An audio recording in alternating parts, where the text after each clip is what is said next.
We've arrived on site to put together this 12-meter or 40-foot diameter geodesic dome. The customer had already pre-built the deck, but wanted us to put together our engineered platform to be able to place on top of their deck.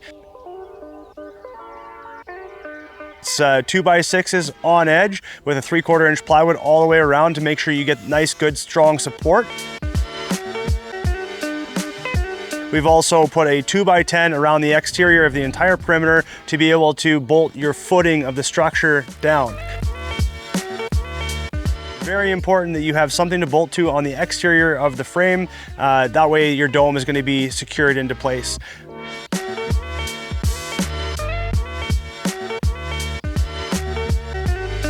Put poly underneath, and we've put a R24 rock wool insulation all throughout to make sure that you're going to stay nice and cozy in those cold nights.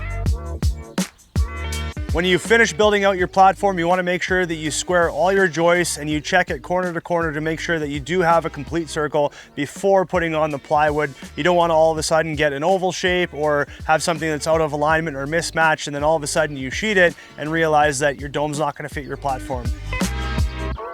It's very important to make sure that all of your measurements are correct as per your plans or diagram before you start building your dome.